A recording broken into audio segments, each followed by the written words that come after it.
ইমাম মালিক রাহিমাহুল্লাহ আমির বিন আনাসকে ডাক দিয়ে বলে, মুসাফির, ঘরের ভিতরে আমার জনম দুঃখিনী মা, মা ছাড়া আর কেউ নাই, মা সন্তান দুইজন আমরা এই বাড়িতে থাকি। আমির বিন আনাস বলে, আপনার বাবার কি হয়েছে? যখনই বাবার কথা বলেছে ইমাম মালিক রাহিমাহুল্লাহ চোখের পানিগুলা ছাইরা বিনায়া বিনায়া কান্দি, কাঁদে আর ডাক দিয়ে বলে, জানেননি আজ থেকে প্রায় 20 বছর আগে আমার বাবা বাড়ি থেকে বের হয়ে গিয়েছে। মায়ের কাছে শুনেছি রাগ করে বাড়ি থেকে বের হয়ে গিয়েছে। কত জায়গা তালাশ করেছি, কোথাও আমার বাবার সংবাদ পাওয়া যায় না। আমার বাবা আছে নাকি মারা গিয়েছে ওই খবরটা পর্যন্ত আমাদের কাছে নেই। কত মানুষ তাদের ছোট ছোট সন্তানদেরকে আদর করে মাথার মধ্যে হাত বুলায়, সন্তানদেরকে আদর করে। বাবারা যখন সন্তানদেরকে আদর করে, সন্তানের মাথার মধ্যে যখন হাত বুলায়, আমি ইমাম মালিক আর সহ্য করতে পারি না, চোখের পানিগুলা ছাইরা বিরায়া বিরায়া কান্দি। ইমাম মালিকের চোখের পানি দেখে আমির বিন আনাস তিনি আর চোখের পানি ধরে রাখতে পারে না। কিতাবের মধ্যে লেখে, সন্তানের কান্না বাবা সহ্য করতে পারছে না, ঢুকরিয়ে ঢুকরিয়ে আমির বিন আনাস তিনিও কাঁদতে লাগলেন। ইমাম মালিক ডাক দিয়ে বলে, বাজার কেন গো আপনি কান্না করছেন? আমির বিন আনাস বলে, বাবাজি তোমার দুঃখের কথা শুনে, তোমার কষ্টের কথা শুনে আমি আর সহ্য করতে পারলাম না। দুজন বিরায়া বিরায়া কান্না আরম্ভ করে দিয়েছে। কাঁদতে কাঁদতে গোড়ের কাছে যখন গেলেন, ইমাম মালিক রাহিমাহুল্লাহ ডাক দিয়ে বলে, এটাই আমাদের ঘর, এটাই আমাদের বাসভবন, এটাই আমাদের বাড়ি। আমির বিন আনাস বলে, ও ইমাম মালিক, ঘরের ভিতরে যেহেতু আপনার আম্মা জান মহিলা মানুষ, অতএব আপনার আম্মা জানের অনুমতি ছাড়া ঘরের ভিতরে আমি প্রবেশ করব না। আমার পক্ষ থেকে আপনার আম্মা জানকে 1 নম্বরে সালাম পৌঁছাবেন। ঘরের ভিতরে গিয়ে আপনার আম্মা জানকে ডাক দিয়ে বলবেন, মা, মাগো আমার সাথে একজন মুসাফির এসেছে, ওই মুসাফির আপনাকে সালাম জানিয়েছে। 1 নম্বরে আমার পক্ষ থেকে একটা সালাম পৌঁছিয়ে দিবেন। 2 নাম্বার হলো গো, আপনার মাকে ডাক দিয়ে বলবেন, মা গো ওই মুসাফির বলেছে আপনি যেটাকে অপছন্দ করেন, আল্লাহ তাআলা চাইলে এর মধ্যে ভালাই রেখে দিতে পারে। এই কথা শোনার পরে আপনার জনম দুঃখিনী মা যদি অনুমতি দেয় তাহলে আমি আপনার ঘরের ভিতরে প্রবেশ করব, আর যদি মা অনুমতি না দেয়, যেদিক থেকে এসেছি ওই দিকে আমি আবার ফিরে যাব। যখন এই কথা বলেছে ইমাম মালিক রাহিমাহুল্লাহ ঘরের ভিতরে গেলেন। ঘরের ভিতরে গিয়ে আম্মা জানকে সালাম দিলেন। সালাম দিয়ে ডাক দিয়ে বলল, মা গো আজকে আমার সাথে একজন মুসাফির এসেছে। ও মা, ওই মুসাফিরটা কেন যেন কাঁদতেছে, কিছুই বুঝতেছি না। 1 নাম্বার মুসাফির আপনাকে সালাম জানিয়েছে। 2 নাম্বার মুসাফির বলেছে আপনি যেটাকে অপছন্দ করেন আল্লাহ তাআলা চাইলে এর মধ্যে বালাই রেখে দিতে পারে। মাগো, আবার তিনি বলেছে আপনি যদি অনুমতি দেন তাহলে তিনি ঘরের ভিতরে প্রবেশ করবে, অনুমতি যদি না দেন গো, যেদিক থেকে এসেছে ওই দিকে আবার ফিরে যাবে। চরম দুঃখিনী মা মাকে ডাক দিয়ে বলে, মা, ইন্নাল হামদুলিল্লাহ إن الحمد لله نحمده ونستعينه ونستغفره ونؤمن به ونتوكل عليه ونعوذ بالله من شرور أنفسنا ومن سيئات أعمالنا من يهده الله فلا مضل له ومن يضلله فلا هادي له ونشهد أن لا إله إلا الله وحده لا شريك له ونشهد أن سيدنا وحبيبنا ومولانا محمدا عبده ورسوله الذي أرسله بالحق بشيرا ونذيرا وداعيا إلى الله بإذنه وسراجا منيرا فقد قال الله تعالى في كلامه المجيد وفي فرقانه الحميد أعوذ بالله من الشيطان الرجيم بسم الله الرحمن الرحيم قل إن كنتم تحبون الله فاتبعوني يحببكم الله ويغفر لكم ذنوبكم والله غفور رحيم صدق الله العظيم وصدق رسوله النبي الكريم ونحن على ذلك من الشاهدين والشاكرين والحمد لله رب العالمين اللهم صل على محمد وعلى آل محمد كما صليت على إبراهيم وعلى آل إبراهيم إنك حميد مجيد اللهم بارك على محمد وعلى آل محمد كما باركت على إبراهيم وعلى آل إبراهيم إنك حميد مجيد সম্মানিত উপস্থিতি কোরআনুল কারীম থেকে অতি প্রসিদ্ধ এবং সুপরিচিত একটি আয়াতে কারিমা তিলাওয়াত করেছি। সাহায্য চাই আল্লাহ তাআলার আযীমুশ-শান শাহী দরবারে আল্লাহ তাআলা যেন নির্ভরযোগ্য মুহাদ্দিস এবং মুফাসসিরদের দৃষ্টিকোণ থেকে সহিহ কিছু কথাবার্তা বলার তৌফিক দান করে। সকলে বলুন আল্লাহুম্মা আমিন। আরশের মালিক আল্লাহ পাক কোরআনুল কারীমের মধ্যে ঘোষণা করে দিয়েছেন, কুল ইন কুনতুম তুহিব্বুনাল্লাহা ফাত্তাবিউনি ইউহিব্বুকুমুল্লাহ ওয়া ইয়াগফির লাকুম যুনুবাকুম ওয়াল্লাহু গফুরুর রহিম। আল্লাহ রাব্বুল আলামিন আপন দোস্ত নবীজি মুহাম্মদুর রাসূলুল্লাহ সাল্লাল্লাহু আলাইহি ওয়াসাল্লামকে সম্বোধন করে ডাক দিয়ে বলে, হাবিব আমার বন্ধু উম্মতদেরকে জানিয়ে দেন যারা আমি আল্লাহ তাআলাকে ভালোবাসে তারা যেন আপনার অনুসরণ করে অনুকরণ করে ইত্তেবায়ে সুন্নতের উপরে যেন আমল করে। আপনি রসুলকে যারা ভালোবাসবে সুন্নতের উপরে যারা আমল করবে আমি আল্লাহ রব্বুল আলামিন কথা দিলাম গো ইউহিব্বুকুমুল্লাহ, আমি আল্লাহ তাআলা আমার বান্দাদেরকে ভালোবাসবো। জোরে কোন সুবহানাল্লাহ। শুধু তাই নয় আল্লাহ তাআলা বলছেন ওয়া ইয়াগফির লাকুম যুনুবাকুম ওয়াল্লাহু গফুরুর রহিম। আমি আল্লাহ রব্বুল আলামিন আমার বান্দাদেরকে ভালোবেসে বান্দাদের জিন্দেগীর গুনাহগুলি আমি আল্লাহ তাআলা ক্ষমা করে দিব। জোরে কোন সুবহানাল্লাহ। মুরব্বী বাবাজিরা আমার, কলিজার টুকরা নওজোয়ান তরুণ যুবক ভাইয়েরা, আল্লাহ তাআলাকে ভালোবাসতে হলে নবীজির অনুসরণ করতে হবে, নবীজির সুন্নতের উপরে আমল করতে হবে। ইত্তেবায়ে সুন্নতের উপরে যারা আমল করবে গো, আল্লাহ রব্বুল আলামিন তাদেরকে ভালোবাসবে।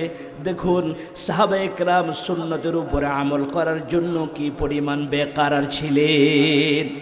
আল্লাহর হাবিবের একজন সাহাবী যার নাম হলো হযরত সাদ সালামী রাদিয়াল্লাহু তাআলা আনহু, মায়ার নবী রহমতুল লিল আলামিনের দরবারে এসে চোখের পানিগুলা ছাইরা বিনায়া বিনায়া কান্দি। আমার রাসূল ডাক দিয়ে বলেন, মা ইউবকিকা ইয়া সাদ, ও সাদ কেন তুমি কান্না করো, কিসে তোমাকে কাঁদায়?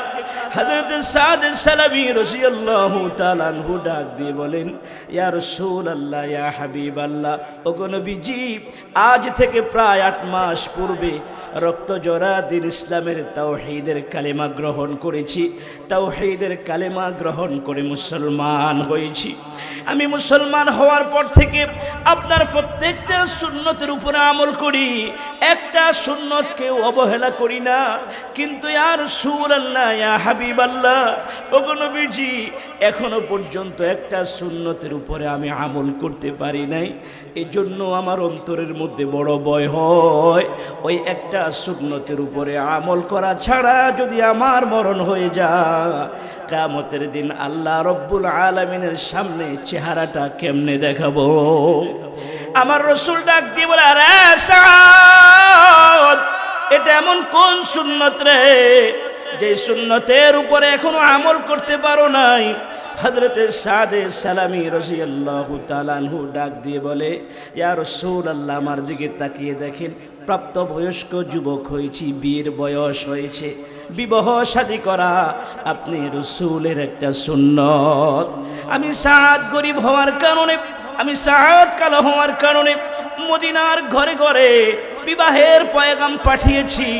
কোনো মেয়ের বাবা তার মেয়েকে আমার কাছে বিবাহ দিতে রাজি হয় না। ইয়া রাসূলুল্লাহ, আমি আপনার কাছে জানতে চাই, আমি সাদ সালামী ঈমান নিয়ে যদি কবরে যাই, আল্লাহ রব্বুল আলামিন আমাকে জান্নাত দিবে কিনা?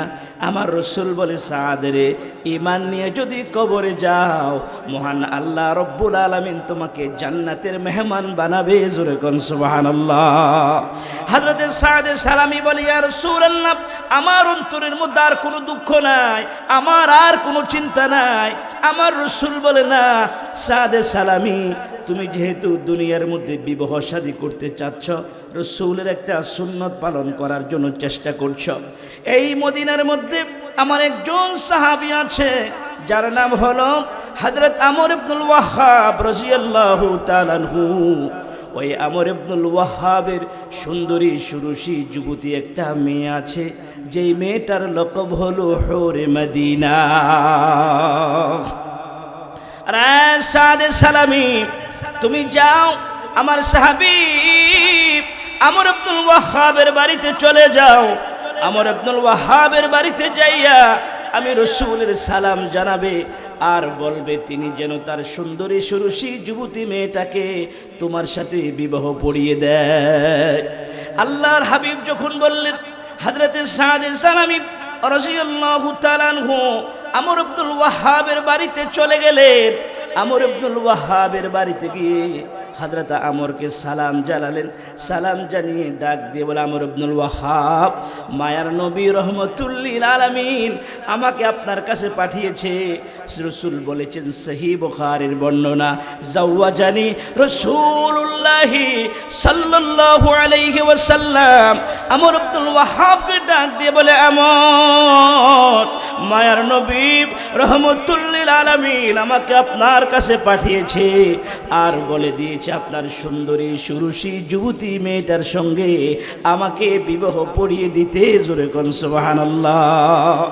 আমর ইবনুল ওয়াহ্হাব রাদিয়াল্লাহু তাআলা আনহু হযরত সাদ সালামীর চেহারার দিকে তাকায়, চেহারার দিকে তাকিয়ে দেখে এত গরিব সাহাবী, মনে হয় ঠিক মতো খাবার খায় নাই, চেহারাটা শুকিয়ে আছে।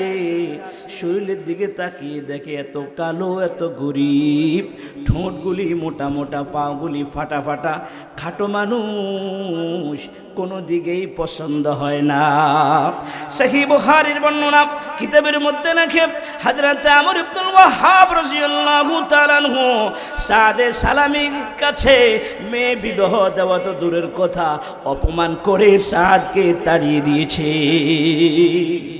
যখনই হযরতে সাদে সালামীকে অপমান করে তাড়িয়ে দিয়েছে, সাদ যাওয়ার সময় ডাক দিয়ে বলছে, ও আমর ইবনুল ওয়াহ্হাব, আমি নিজের থেকে আপনার কাছে আসি নাই, মায়ার নবী রহমতুল লিল আলামিন আমাকে আপনার কাছে পাঠিয়েছে। রসুল বলেছি আমি জান্নাতি সাহাবী, জোরে বলুন সুবহানাল্লাহ। আমর ইবনুল ওয়াহ্হাবকে কথা বলে হযরতে সাদে সালামী রাদিয়াল্লাহু তাআলা আনহু রওনা হয়ে গিয়েছে মদিনাতুল মুনাওয়ারা, হাবিবে কিবরিয়ার দরবারে আসবে, নবীজির কাছে এসে বিচার দিবে।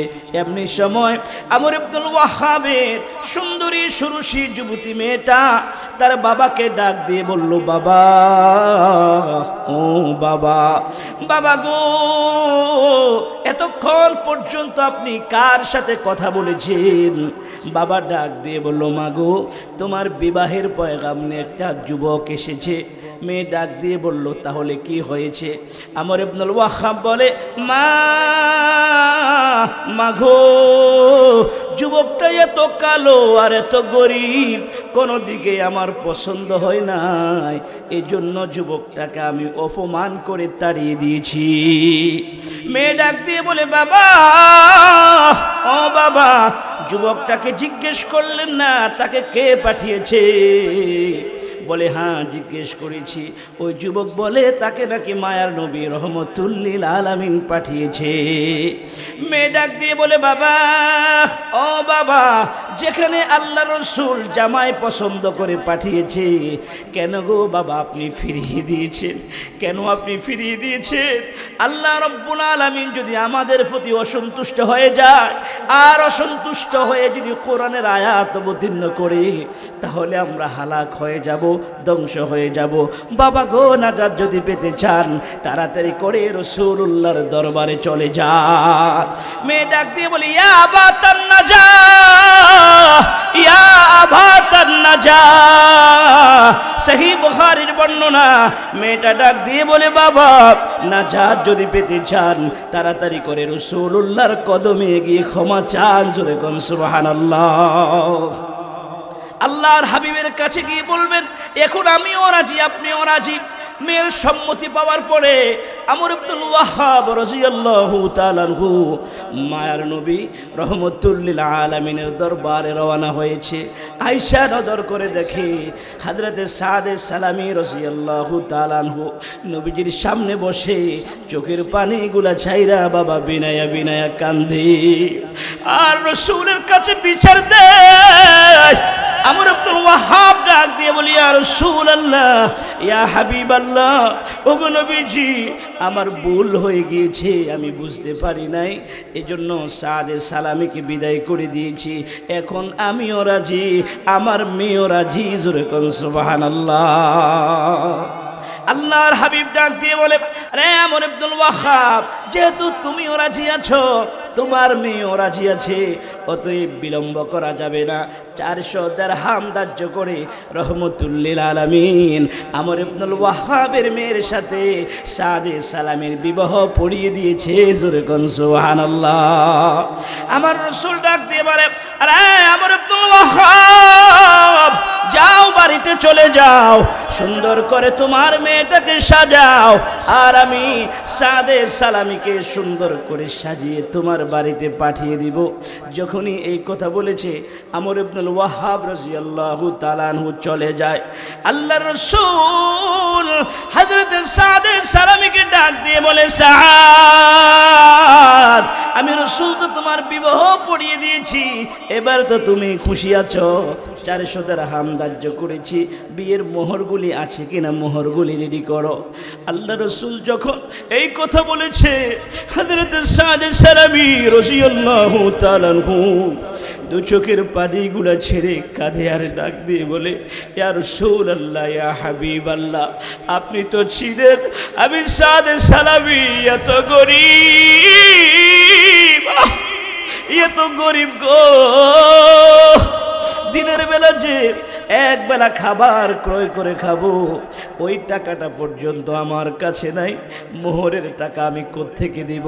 আল্লাহ রসুল ডাক দিয়ে বলে, আরে সাদ সালামী, টেনশন করো না, চিন্তা করো না, তুমি আল্লাহ এবং তার রসুলকে ভালোবাসো, আল্লাহ রব্বুল আলামিন তোমাকে মাহরুম করবে না। যাও, চলে যাও আমার জামাতা উসমান গনি জিন্নুরাইনের কাছে, হযরত উসমানের কাছে গিয়ে তোমার বিবাহের কথা বলবা, আর বলবা আল্লাহ রসুল 400 দিরহাম ধার্য করেছে, আপনাকে 200 দিরহাম দেওয়ার জন্য বলেছে। রসুল এই কথা বলে হযরত সাদে সালামীকে পাঠিয়ে দিলেন। সাদে সালামী খুশি হয়ে হযরত উসমান গনি জিন্নুরাইন রাদিয়াল্লাহু তাআলা আনহুর বাড়ির দিকে রওনা। বাড়িতে এসে সালাম দেয়, দরজার মধ্যে টোকা দেয়, আর ডাক দিয়ে বলে, উসমান গনি জিন্নুরাইন, মায়ার নবী রহমতুল লিল আলামিন আমাকে আপনার কাছে পাঠিয়েছে। রে সাদ, কি জন্য এসেছ? রসুল কি জন্য তোমাকে পাঠিয়েছে? হযরত সাদ সালামী ডাক দিয়ে বলে, মায়ার নবী রহমতুল লিল আলামিন মদিনার এক সুন্দরী সুরসী যুবতী নারীর সঙ্গে আমাকে বিবাহ পড়িয়ে দিয়েছে, 400 দিরহাম ধার্য করেছে। রসুল বলেছে আপনাকে 200 দিরহাম দেওয়ার জন্য।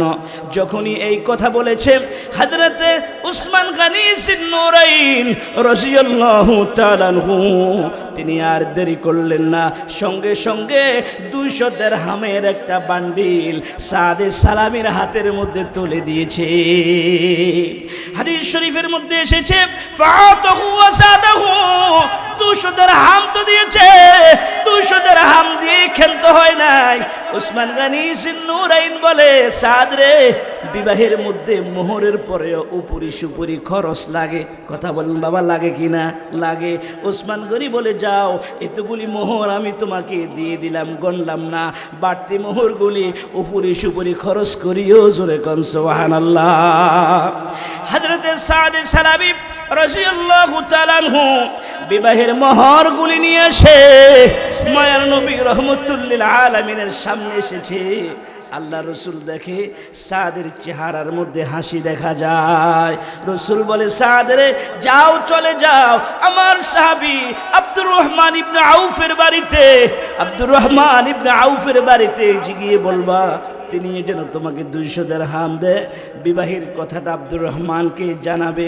সাদে সালামী রাদিয়াল্লাহু তাআলা আনহু তিনি চলে গেলেন আব্দুর রহমান ইবনে আউফের বাড়িতে। হযরত আব্দুর রহমানের বাড়িতে যাইয়ে সালাম দেয়, দরজার মধ্যে টোকা দেয়।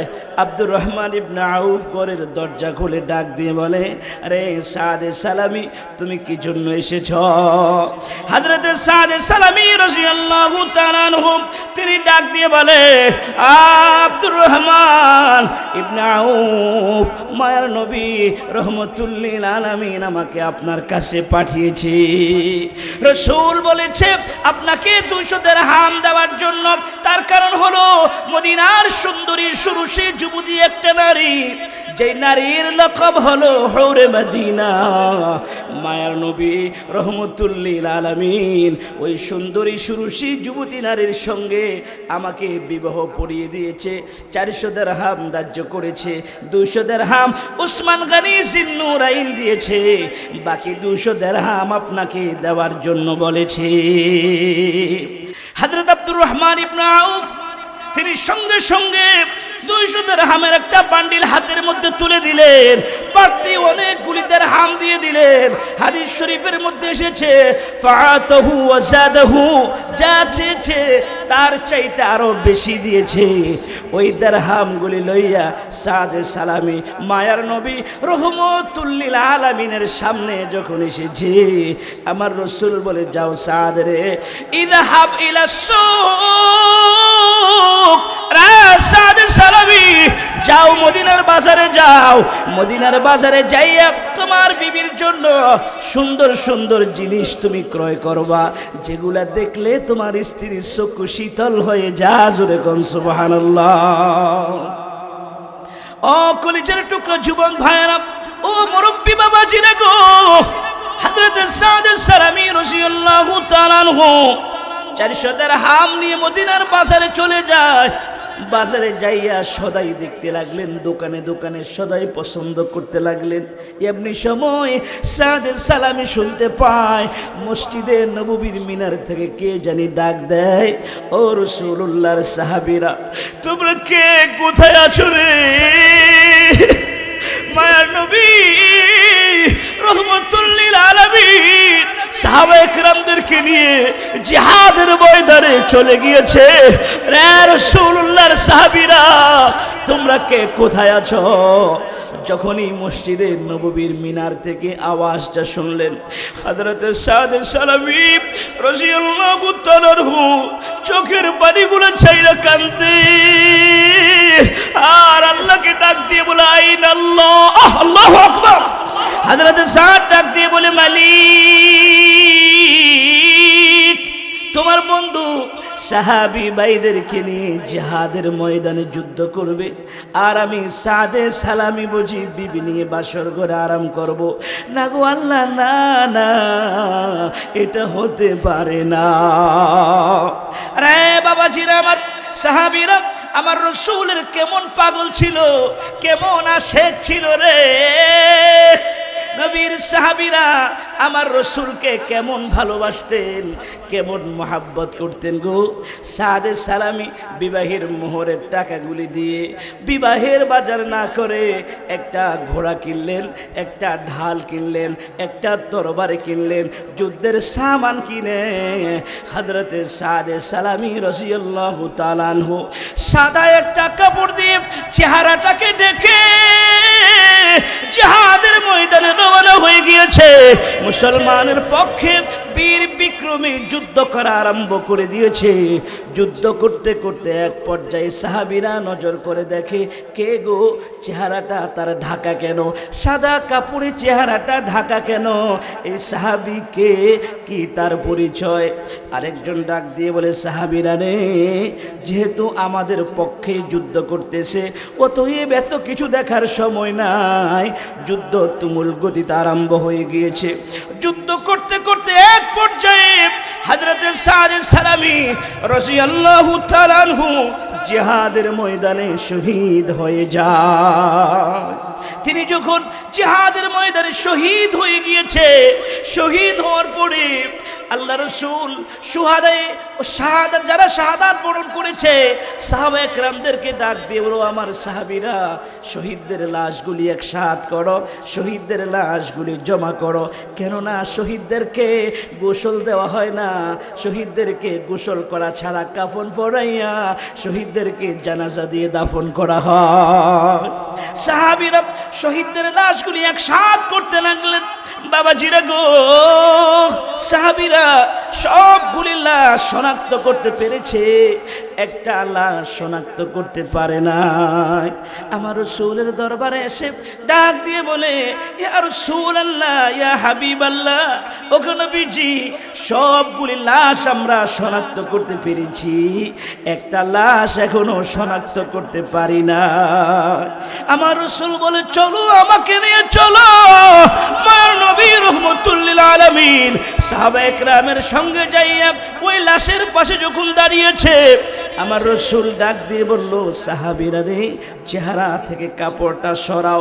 যে মাত্র চেহারা থেকে কাপড়টা সরিয়েছে, মার নবী রাহমাতুল লিল আলামিন ওই সাহাবীকে দেখে চোখের মধ্যে আর ফাড়ি ধরে রাখতে পারে না। আবার রাসূল বিনায়া বিনায়া চোখের পানিগুলা ছাইরা কান্দে। আমার রাসূলের কান্না দেখে সাহাবীরা ডাক দিয়ে বলে, ইয়া রাসূলুল্লাহ, ইয়া হাবিবাল্লাহ, ওগো নবীজি, এতগুলি সাহাবী জিহাদের ময়দানে শহীদ হয়েছে, কারো শাহাদাতের সংবাদে আপনি কান্না করছেন না, এটা এমন কোন সাহাবী গো? যে সাহাবীকে দেখে আপনি চোখের পানি ধরে রাখতে পারেন না। আমার রাসূল ডাক দিয়ে বলেন, সাহাবীরা তোমরা তো জানো না, এ তো আমার সাদ সালামি, যুদ্ধের ময়দানে আসার তো কথা ছিল না, আমি রাসূল তাকে বিবাহ পড়িয়ে দিয়েছি। আজকে তার ফুল সজ্জার রাত্র, বাসর রাত্র, বিবির সাথে সময় দেওয়ার কথা, কিন্তু আমার সাদে সালামি আল্লাহ এবং তার রাসূলকে এত ভালোবাসে, এত ভালোবাসে, জীবনের শেষ রক্তবিন্দুগুলি পর্যন্ত আল্লাহর দ্বীনের জন্য কোরবান করে দিয়েছে। জোরে কোন সুবহানাল্লাহ। রাখ বাবাজির আমার, আল্লাহর ভালোবাসা পেতে হলে রসুলকে ভালোবাসতে হবে, রসুলের ভালোবাসা পেতে হলে রসুলের সুন্নতের উপরে আমল করতে হবে। কি বলেন ঠিক কিনা? টুপি মাথায় দেওয়া নবীর সুন্নত, মেসওয়াক করা নবীর সুন্নত, ডান পা দিয়ে মসজিদে প্রবেশ করা নবীর সুন্নত, বাম পা দিয়ে বাথরুমে প্রবেশ করা নবীর সুন্নত। এই সুন্নতগুলাকে খুঁজে খুঁজে যদি আমরা আমল করতে পারি গো, আল্লাহ রব্বুল আলামিন দুনিয়া ও আখিরাতে আমাদের মর্যাদা, আমাদের দাম আল্লাহ বাড়িয়ে দিবে। জোরে কোন সুবহানাল্লাহ। আরে বাবা ছিল আমার, মা যদি ভালো হয় সন্তান ভালো হবে, মা যদি ভালো হয় সন্তানগুলি ভালো হবে, মা যদি ভালো না হয়, মা যদি আমলি না হয়, সন্তানগুলি আমলি হবে না। মা যদি বেনামাজি হয়, সন্তান কখনো নামাজি হতে পারে না। কি বলেন ঠিক কিনা? ও গোশতল এলাকার আম্মা জানেরা, ও শিওরা এলাকার মা, মাগো তোমাদের মতো একজন মা ছিল ইমাম মালিক রাহিমাহুল্লাহ আম্মা জান। আগের যুগের মুরব্বীরা যখন সন্তানদেরকে বিবাহ শাদী করাতো, বাবারা দেখে শুনে বিয়ে করাইতো, সন্তান রাজি হয়ে যেত। কথা বলেন ঠিক কিনা? যুবক সন্তান প্রাপ্তবয়স্ক হয়ে গিয়েছে, বিবাহের সময় হয়েছে, বাবা দেখে শুনে বিবাহ করিয়ে দিয়েছে। আমর বিন আনাস তিনি যখন ফুল সজ্জার রাত্রে, বাসর রাতে বিবির কাছে গিয়েছে, নজর করে দেখে, ঘুমটাটা যখন খুললেন, ঘুমটা খুলে নজর করে দেখে এত কালো, এত কালো। বিশ্বের চেহারাটা দেখে আমির বিন আনাস রাগ করে বিবির কাছ থেকে তিনি ঘর থেকে বের হয়ে বারান্দার মধ্যে বসে আছে, আর চিন্তা করতে লাগলো, আমার বাবা কেন গো একজন কালো মেয়ের সাথে আমাকে বিবাহ পড়িয়েছে। আগের মুরব্বী বাবাজিরা যারা ছিল, এরা বংশ খুঁজতেন, কালো আর সাদা খুঁজতেন না। কথা বলেন ঠিক নয় কি বাবা? আমাদের দেশে একটা কথা প্রবাদ আছে, জাতের মেয়ে কালো ভালো, নদীর পানি গোলো ভালো। সবাই যদি সুন্দরের পাগল হয় তো কালোদেরকে নিবে কারা? কথা বলেন ঠিক নয় কি? কলেজের টুকরা যুবক ভাই, ও মুরব্বী বাবাজিরা আমার, আমির বিন আনাস যখন রাগ করে বারান্দার মধ্যে বসে আছে, বিবি বুঝতে পারলেন আমার স্বামী রাগ করে বারান্দার মধ্যে বসে আছে, আমি কালো হওয়ার কারণে স্বামী আমার কাছে আসতেছে না। প্রত্যেকটা মেয়েদের আশা থাকে ফুল সজ্জার রাত্রে, বাসর রাত্রে স্বামীর সাথে সময় দিবে, সুন্দর কথা বলবে, স্বামীকে নিয়ে আরামায়েশ করবে। কিন্তু আমির বিন আনাস যেহেতু বাসর ঘর থেকে বের হয়ে গিয়েছে, ওই কালো মহিলাটি লজ্জা শরমের মাথা খেয়ে তিনি ঘর থেকে বের হয়ে বারান্দার মধ্যে চলে গেলেন। স্বামীর মাথার মধ্যে হাত রেখে স্বামীকে ডাক দিয়ে বলে, প্রাণের স্বামী, ও স্বামী আমার, আপনি যদি কবুল না বলতেন তাহলে বিবাহ হতো না। আপনি কবুল বলার কারণেই তো বিবাহ হয়েছে। যে আল্লাহ আপনাকে সুন্দর বানিয়েছে, ওই আল্লাহই তো আমাকে কালো বানিয়েছে। স্বামীর মাথার মধ্যে হাত রেখে মায়া ভরা কণ্ঠে ডাক দিয়ে বলে, স্বামী, আর স্বামী আমার, আপনি যেটাকে অপছন্দ করেন আল্লাহ তাআলা চাইলে এর মধ্যে ভালাই রেখে দিতে পারে। জোরে কোন সুবহানাল্লাহ। বাবা আমার আল্লাহ পারে না? কথা বলেন পারে না? দিলটা নরম হয়েছে, নরম হয়ে বিবির কাছে সময় দিতে গেলেন।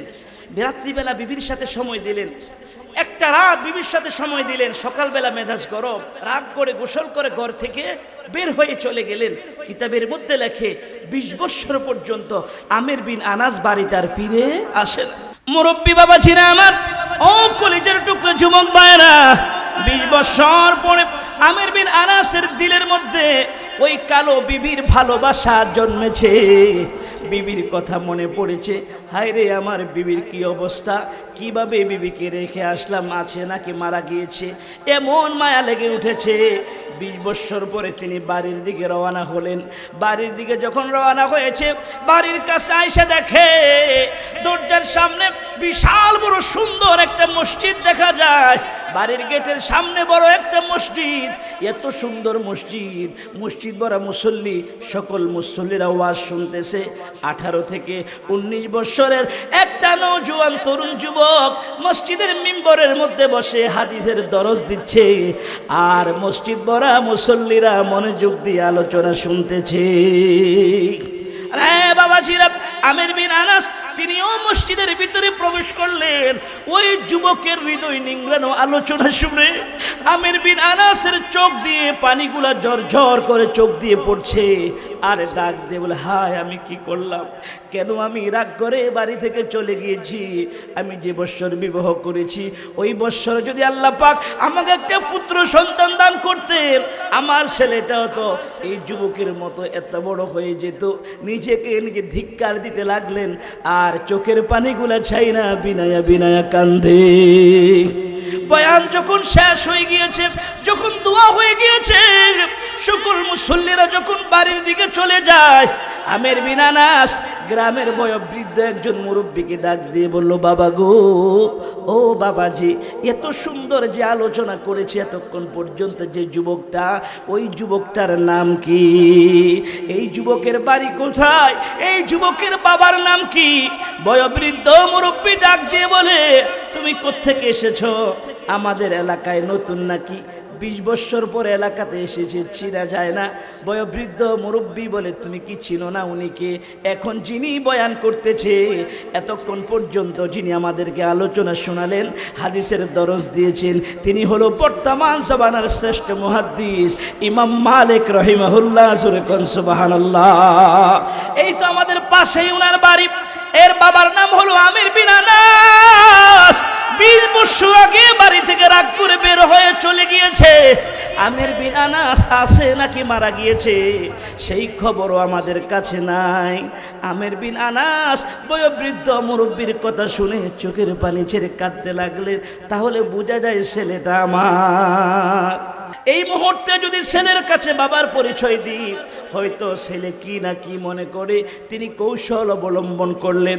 মানুষগুলি সবাই যখন বাড়ির দিকে চলে যায়, আমির বিন আনাস ইমাম মালিক রাহিমাহুল্লাহর কাছে গিয়ে ডাক দিয়ে বলে, বাবা, ও বাবা, সবার কাছে শুনেছি আপনার মনটা নাকি অনেক ভালো, দিলটা নাকি অনেক বড়। আমি একজন মুসাফির মানুষ, আজকে রাত্র থাকার মতো কোনো জায়গা আমার নাই। বাবাজি, আপনি একটু মেহেরবানি করে আপনার সাথে আমাকে আপনার বাড়িতে নেবেননি? আমি একটা রাত আপনার বাড়িতে থাকতে চাই। ইমাম মালিক রাহিমাহুল্লাহ তিনি রাজি হয়ে গেলেন। রাজি হয়ে ডাক দিয়ে বলল, ঠিক আছে, চলুন আপনি আমার সাথে। কিছু দূর যখন হাঁটতেছে, এমনি সময় আমির বিন আনাস ডাক দিয়ে বলে, আপনার বাড়িতে কে আছে, বাবা মা আছে কিনা জিজ্ঞেস করতে লাগলেন। ইমাম মালিক রাহিমাহুল্লাহ আমির বিন আনাসকে ডাক দিয়ে বলে, মুসাফির, ঘরের ভিতরে আমার জনম দুঃখিনী মা, মা ছাড়া আর কেউ নাই। মা সন্তান দুইজন আমরা এই বাড়িতে থাকি। আমির বিন আনাস বলে, আপনার বাবার কি হয়েছে? যখনই বাবার কথা বলেছে, ইমাম মালিক রাহিমাহুল্লাহ চোখের পানিগুলা ছাইরা বিনায়া বিনায়া কান্দি। কাঁদে আর ডাক দিয়ে বলে, জানেননি, আজ থেকে প্রায় 20 বছর আগে আমার বাবা বাড়ি থেকে বের হয়ে গিয়েছে। মায়ের কাছে শুনেছি রাগ করে বাড়ি থেকে বের হয়ে গিয়েছে। কত জায়গা তালাশ করেছি, কোথাও আমার বাবার সংবাদ পাওয়া যায় না। আমার বাবা আছে নাকি মারা গিয়েছে, ওই খবরটা পর্যন্ত আমাদের কাছে নেই। কত মানুষ তার তাদের ছোট ছোট সন্তানদেরকে আদর করে মাথার মধ্যে হাত বুলায়, সন্তানদেরকে আদর করে। বাবারা যখন সন্তানদেরকে আদর করে, সন্তানের মাথার মধ্যে যখন হাত বুলায়, আমি ইমাম মালিক আর সহ্য করতে পারি না, চোখের পানিগুলা ছাইরা বিড়াইয়া বিড়াইয়া কান্দি। ইমাম মালিকের চোখের পানি দেখে আমের বিন আনাস তিনি আর চোখের পানি ধরে রাখতে পারে না। কিতাবের মধ্যে লেখে সন্তানের কান্না বাবা সহ্য করতে পারছে না, ঢুকরিয়ে ঢুকরিয়ে আমের বিন আনাস তিনিও কাঁদতে লাগলেন। ইমাম মালিক ডাক দিয়ে বলে, বাজার কেন গো আপনি কান্না করছেন? আমের বিন আনাস বলে, বাবাজি তোমার দুঃখের কথা শুনে, তোমার কষ্টের কথা শুনে আমি আর সহ্য করতে পারলাম না। দুজন বিড়াইয়া বিড়াইয়া কান্না আরম্ভ করে দিয়েছে। কাঁদতে কাঁদতে গোড়ের কাছে যখন গেলেন, ইমাম মালিক রাহিমাহুল্লাহ ডাক দিয়ে বলে, এটাই আমাদের ঘর, এটাই আমাদের বাসভবন, এটাই আমাদের বাড়ি। আমের বিন আনাস বলে, ও ইমাম মালিক, ঘরের ভিতরে যেহেতু আপনার আম্মা জান মহিলা মানুষ, অতএব আপনার আম্মা জানের অনুমতি ছাড়া ঘরের ভিতরে আমি প্রবেশ করব না। আমার পক্ষ থেকে আপনার আম্মা জানকে 1 নম্বরে সালাম পৌঁছাবেন। ঘরের ভিতরে গিয়ে আপনার আম্মা জানকে ডাক দিয়ে বলবেন, মা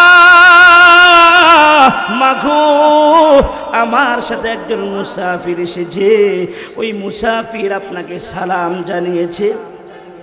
1 নম্বরে আমার পক্ষ থেকে একটা সালাম পৌঁছিয়ে দিবেন। 2 নাম্বার হলো গো, আপনার মাকে ডাক দিয়ে বলবেন, মা গো ওই মুসাফির বলেছে আপনি যেটাকে অপছন্দ করেন, আল্লাহ তাআলা চাইলে এর মধ্যে ভালাই রেখে দিতে পারে।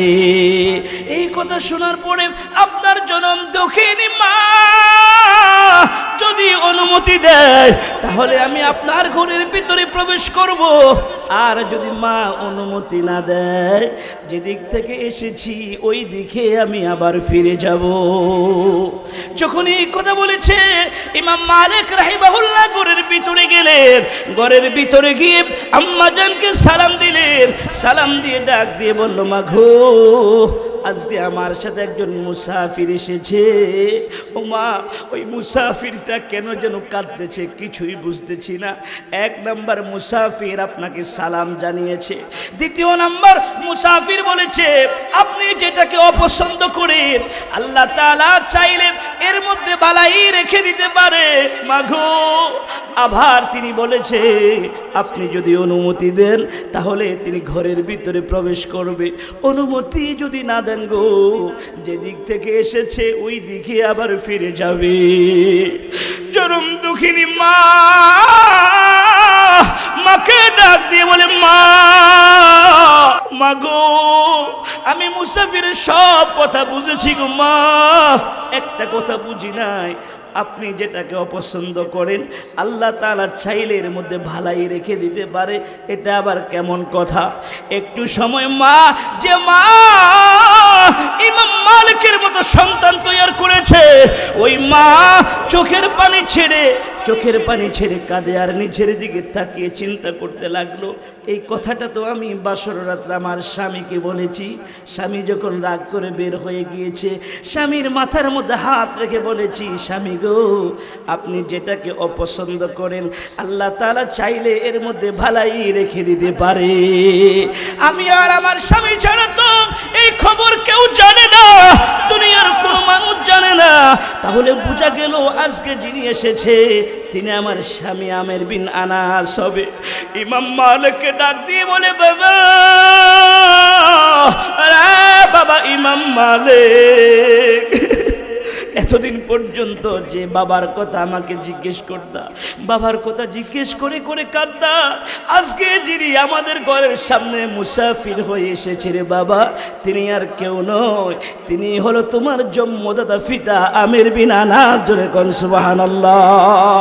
ও এলাকার আম্মা জানেরা, মাগো তুমি যদি কোরআনের হাফেজের মা হতে চাও, তুমি যদি আলেমের মা হতে চাও, তুমি যদি মুহাদ্দিস সাহেবের মা হতে হতে চাও, তুমি যদি ওলিদের মা হতে চাও, মাগো তোমাকেও পর্দা করে চলতে হবে, স্বামীর কথা শুনতে হবে, স্বামীর কথা মানতে হবে। মা, ও পর্দার আড়ালের মা, মাগো যে মা স্বামীর খেদমত করবে, স্বামীর সাথে সুন্দর ভাষা ব্যবহার করবে, স্বামীর সাথে সুন্দর আচরণ করবে, স্বামীর সাথে সুন্দর ব্যবহার করবে, পর্দা পশিদা মতে চলবে, 5 ওয়াক্ত নামাজ পড়বে, আল্লাহর হুকুম মানবে, নবীর তরিকা মতো চলবে, ওই মায়ের সন্তানগুলিকে যদি মাদ্রাসার মধ্যে পড়ায়, মায়ের দোয়ার বরকতে আল্লাহ পাক ওই সন্তানগুলাকে হাফেজ আলেম বানাবে। জোরে কোন সুবহানাল্লাহ। ও পর্দার আড়ালের মা, মাগো আর যদি পর্দা না করো, বেপর্দা যদি চলাফেরা করো, তুমি কোনোদিন হাফেজ কোরআনের মা হতে পারবা না, আলেমের মা হতে পারবা না, ওলিউল্লাহর মা হতে পারবা না, বুজুর্গদের মা হতে পারবা না। যে মা বাচ্চা পেটে আসার পরে যে মা পর্দা পুশিদা করে না, ফ্যাট ফিট দেখিয়ে রাস্তার মধ্যে চলাফেরা করে, বেহায়াপনা নারীদের মধ্যে রাস্তাঘাটে চলাফেরা করে, আল্লাহর হুকুম মানে না, নবীর তরিকা মতো চলে না, মাগো শুনে রাখো, ওই মায়ের সন্তানগুলি হাফেজ হয় না, ওই মায়ের সন্তানগুলি আলেম হয় না, ওই মায়ের সন্তানগুলি হয় সমাজের তাস এবং সমাজের মধ্যে সবচাইতে বড় খারাপ। কথা বলেন ঠিক কিনা? এই সমাজের মধ্যে যারা সন্ত্রাস, এই সমাজের মধ্যে যারা মাস্তান, এই সমাজের মধ্যে যারা সুদখোর, এই সমাজের মধ্যে যারা ঘুষখোর, এই সমাজের মধ্যে যারা জেনাখোর, তারা কোনো না কোনো মায়ের সন্তান। কি বলেন ঠিক কিনা বাবাজিরা গো? আবার এই সমাজের মধ্যে যারা কোরআনের হাফেজ, যারা আলেম হয়েছে, এরাও কোনো না কোনো মায়ের সন্তান। কি বলেন ঠিক কিনা? আমার কথা রাগ করছেন বাবা? রাগ করছেন? আমার কথা রাগ করবেন না বাবাজিরা গো। রসুলকে যদি ভালোবাসেন, আল্লাহর ভালোবাসা যদি পেতে চান, রসুলকে মহাব্বত করতে হবে, সুন্নতের উপরে আমল করতে হবে, নিজের ছেলে মেয়েগুলোকে আগে সুন্নত শিখাতে হবে। গুশতল নুরানি মাদ্রাসা আছে, আশেপাশে মসজিদ মাদ্রাসা আছে, ছেলে মেয়েদেরকে মাদ্রাসার মধ্যে পাঠাবেন, ছেলে মেয়েদেরকে কোরআন শিক্ষা দিবেন। ছেলে মেয়েদেরকে যদি মাদ্রাসার মধ্যে পাঠান, কোরআন যদি শিক্ষা দেন, পর্দা যদি শিখে, এরা বড় হওয়ার পরও নামাজ ছাড়বে না, রোজা ছাড়বে না, মা বাবার খেদমত ছাড়বে না, মুরব্বীদের সাথে বেয়াদবি করবে না। কি বলেন ঠিক কিনা বাবাজি? না, আমার সহিহ বুখারীর বর্ণনা, মায়ার নবী রহমাতুল্লিল আলামিন গভীর রজনীতে তিনি যখন হুজরা থেকে বের হলেন, মসজিদে নববীতে যাবে, এমন সময় নজর করে দেখে আল্লাহর হাবিবের একজন যুবক সাহাবী, ওই যুবক সাহাবী শীতের মধ্যে ঠক ঠক করে কাঁপতেছে, ছোট একটা কাপড় দিয়ে লজ্জাস্থান ঢাকা। আমার রসুলকে দেখে ওই সাহাবী ডাক দিয়ে বলে, আসসালাতু ওয়াসসালামু আলাইকা ইয়া রাসূলুল্লাহ। আমার রসুলকে সালাম জানায়। মায়ার নবী রহমাতুল লিল আলামিন ডাক দিয়ে বলে, কে গো, কে তুমি, তোমার পরিচয় কি? এত রাত্রে গভীর রজনীতে আমার ঘরের দরজার সামনে দাঁড়িয়ে আছো, শীতের মধ্যে ঠক ঠক করে কাঁপতেছো, গায়ের মধ্যে কাপড়ও নাই, কে তুমি, তোমার পরিচয় কি? এমনি সময় যুবকটা ডাক দিয়ে বলে, হুজুর গো, আমার নাম হলো আব্দুল্লাহ। মক্কাতুল মুকাররমাতে আমি আপনার কাছে যেতাম, আপনার দরবারে বসতাম, আমার নাম ছিল আব্দুল উজ্জা। আমি যখন আপনার চেহারা দেখে তাওহীদের কালেমা পড়ে যখন মুসলমান হয়ে যাই, আপনি বলেছেন এত সুন্দর একটা যুবকের নাম উজ্জা হতে পারে না, এখন থেকে তোমার নাম হলো আব্দুল্লাহ। আমার রাসূল ডাক দিয়ে বলে, তুমি কি সেই আব্দুল্লাহ যে আব্দুল্লাহ মক্কাতুল মুকাররমা আমার সাথে দেখা করার জন্য যখন আসতো, সকালবেলা নতুন পোশাক পরিধান করে আসতো, বিকালবেলা আবার নতুন পোশাক পরিধান করে আসতো, আমার দরবারে ঘোরাফেরা করতো, আমার কথাগুলি শুনতো। যুবক চোখের পানিগুলি ডাক দিয়ে বলে, ইয়া রাসূলুল্লাহ, আমি সেই আব্দুল্লাহ। আমার রাসূল বলে, আব্দুল্লাহ রে, আজকে তোমার এই অবস্থা কেন? তোমার বাবা ধনী, তোমার চাচারা ধনী, কাপড়ের ব্যবসা করতো, কোনো কিছুর অভাব নাই, আজকে একটা পাতলা একটা কাপড়ের টুকরা দিয়ে লজ্জাস্থান ডেকে আছো, তোমার শরীরের কাপড় কই? রাসূলের আশিক সাহাবী হযরত আব্দুল্লাহ ডাক দিয়ে বলি, ইয়া রাসূলুল্লাহ, ইয়া হাবিবাল্লাহ, আপনি যখন মক্কা থেকে হিজরত করে মদিনায় চলে এসেছেন, আমি আমার হৃদয়টাকে আর মানাতে পারছি না। আমি আমার চাচার কাছে গিয়ে ডাক দিয়ে বললাম, চাচা গো, ও চাচা, এতদিন যিনি মক্কাতুল মুকাররমা ছিল, আব্দুল্লাহর বেটা মুহাম্মদ তাওহীদের দাওয়াত দিয়েছে, এই মক্কার মানুষেরা কত কষ্ট দিয়েছে, কত নির্যাতন করেছে, আমি আপনার কাছে জানতে চাই গো, ওই মানুষটা কেমন? আমার চাচা ডাক দিয়ে বলে, আরে ভাতিজা, আব্দুল্লাহর বেটা মুহাম্মদের মতো এত ভালো মানুষ মক্কার মধ্যে দ্বিতীয় আর কেউ নাই। যদি কেউ না থাকে কালেমা পড়ে মুসলমান হন না কেন? চাচা ডাক দিয়ে বলে, ভাতিজা রে, আমি মুসলমান হব না। যখনই এই কথা বলেছে, ভাতিজা ডাক দিয়ে বলে, চাচা, চাচা শুনেন গো, এতদিন পর্যন্ত অপেক্ষা করেছিলাম। চাচা ভাতিজার হাত ধরে রাসূলুল্লাহ সাল্লাল্লাহু আলাইহি ওয়াসাল্লামের দরবারে নিয়ে যাবে, তাওহীদের কালেমা পড়িয়ে মুসলমান বানাবে। অপেক্ষা করতে করতে মায়ার নবী রাহমাতুল লিল আলামিন তিনি যখন মক্কা থেকে হিজরত করে মদিনায় চলে যায়, আমি আব্দুল্লাহ আর সহ্য করতে পারি না। আপনি যদি ইসলাম গ্রহণ না করেন, আমি এতদিন গোপন রেখেছি, আজকে আপনাকে শুনিয়ে দিলাম তাওহীদের কালেমা, লা ইলাহা ইল্লাল্লাহ মুহাম্মাদুর রাসূলুল্লাহ। চাচা গো, আমি মুসলমান হয়ে গেলাম। চাচা ডাক দিয়ে বলে, ভাতিজা, তুমি যদি মুসলমান হয়ে যাও, এখানে আর থাকতে পারবা না, বাপ চাচার কোনো সম্পদ পাবে না। যুবক ডাক দিয়ে বলে, চাচা গো, ইমানের জন্য বাড়ি ছাড়তে রাজি আছি, ঘর ছাড়তে রাজি আছি। এই মুহূর্তে আমি মক্কা থেকে হিজরত করে সোনার মদিনায় চলে যাব। জোরে কোন সুবহানাল্লাহ। চাচা ডাক দিয়ে বলে, ভাতিজা, বাড়িঘর সারলে হবে না, তোমার শরীরের মধ্যে যে পোশাক আছে ওই পোশাকগুলি খুলো, পোশাকগুলি ছাড়ো, এই পোশাকগুলিও তো আমার টাকার কিনা।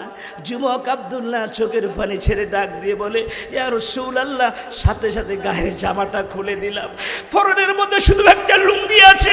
এ তো নিষ্ঠুর আমার চাচা। চাচা ডাক দিয়ে বলে, আব্দুল্লাহ রে, কালেমা যদি না ছাড়ো, ফরনের লুঙ্গিও নিয়ে যেতে তোমাকে দিব না। আমি সিদ্ধান্ত নিয়েছি, প্রয়োজনে জামা খুলে দিব, লুঙ্গি খুলে দিব, তারপর আমি আব্দুল্লাহ ঈমান দিব না। জোরে কোন সুবহানাল্লাহ। রাগ কলেজের টুকরা যুবক ভাই, তোমাদের মতো যুবক ছিল হযরত আব্দুল্লাহ, গায়ের পোশাক খুলে দিয়েছে, জামা খুলে দিয়েছে, লুঙ্গি পর্যন্ত খুলে দিয়েছে। সবগুলা খুইলা যখন উলঙ্গ হয়ে গিয়েছে, হাত দানা লজ্জাস্থানটা ডেকে মায়ের কাছে গিয়ে ঘরের পিছন থেকে ডাক দে, মা, মাগো, আমি তোমার সন্তান আব্দুল্লাহ এসেছি। মা দরজা খুলে সন্তানের এই অবস্থা দেখে মা মাথাটা নিচের দিকে দিয়ে বলে, হে আব্দুল্লাহ, কে রে? আমার সন্তানের এখন সর্বনাশ করেছে। ছেলে কাঁদে আর ডাক দিয়ে বলে, মা, তাওহীদের কালেমা পড়ে মুসলমান হয়েছি, এজন্য চাচা আমার থেকে সম্পদগুলি ছিনিয়ে নিয়েছে, বাড়ি ঘর থেকে আমাকে বের করে দিয়েছে। এমন কি গো মা, গায়ের পোশাক পর্যন্ত চাচা খুলে রেখে দিয়েছে। মা, মাগো, আমাকে এক টুকরা কাপড় দাও, লজ্জাস্থানটা ঢাকবো, রাসূলের দরবারে চলে যাব। মায়ের কাছ থেকে এক টুকরা কাপড় নিয়ে লজ্জাস্থানটা ঢেকে রাসূলের দরবারে এসেছে। আমার রাসূল আব্দুল্লাহর ইসলাম গ্রহণের কষ্টের কথা শুনে চোখের পানিগুলা ছাইরা রাসূল বিনায়া বিনায়া কাঁদে।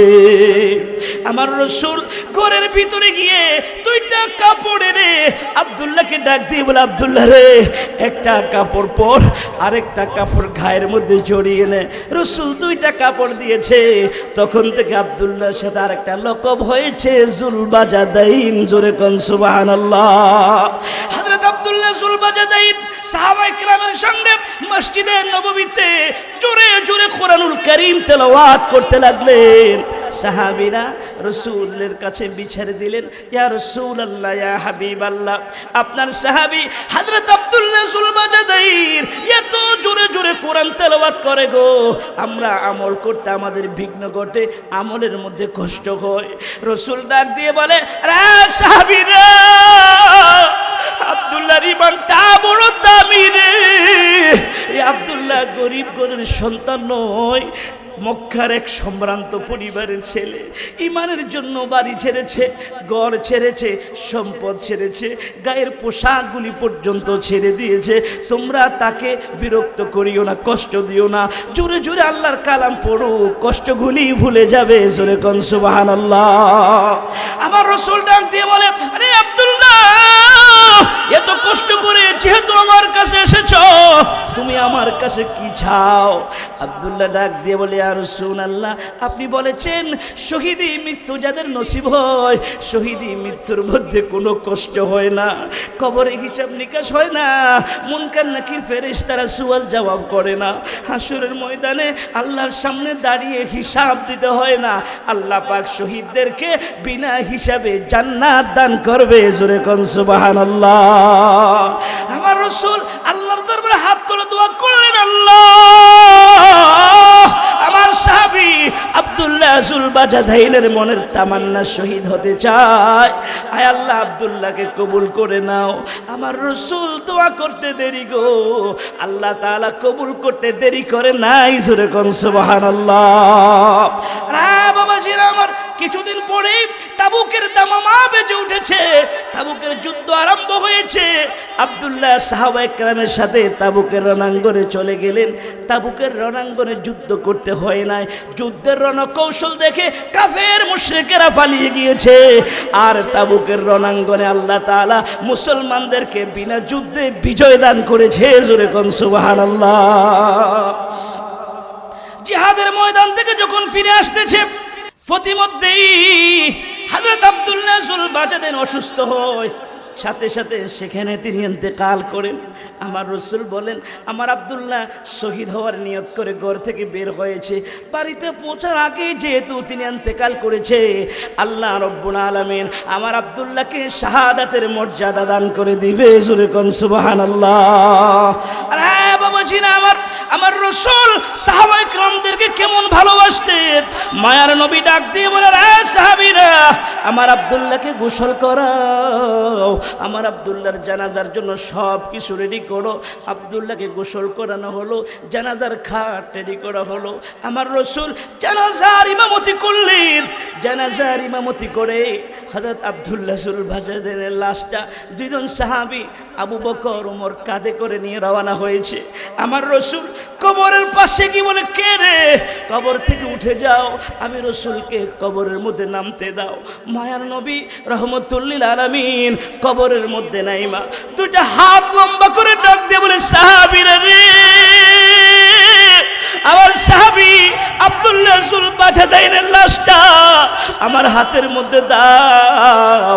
সাহাবীরা যখন রাসূলের হাতের মধ্যে আব্দুল্লাহর লাশ দিয়েছে, আল্লাহর হাবিব আব্দুল্লাহর লাশটাকে কোলে নিয়ে আমার আল্লাহকে ডাক দিয়ে বলে, আল্লাহ, আমার সাহাবী আব্দুল্লাহ ঈমানের জন্য বাড়ি ছেড়েছে, ঘর ছেড়েছে, যুবক মানুষ আপনজনের আদর হারিয়েছে, গায়ের পোশাকগুলি পর্যন্ত খুলে দিয়েছে। আয় আল্লাহ, আমি আমার আব্দুল্লাহকে কোলে নিয়ে তোমার কাছে বলতেছি, আমি আমার আব্দুল্লাহর উপর রাজি। আল্লাহ, তুমিও রাজি আর খুশি হয়ে যাও। জোরে কোন সুবহানাল্লাহ। মায়ের নবী কান্দে আর আমার আল্লাহকে ডাক দিয়ে বলে, মালিক, আমি আমার আব্দুল্লাহকে আমার কুল থেকে তোমার রহমতের কুলের মধ্যে হাওলা করে দিলাম। জোরে কোন সুবহানাল্লাহ। আমার রাসূল যখন এইভাবে দোয়া করতেছে, পাশে সাহাবীরা গড়াগড়ি করে কান্না আরম্ভ করে দিয়েছে।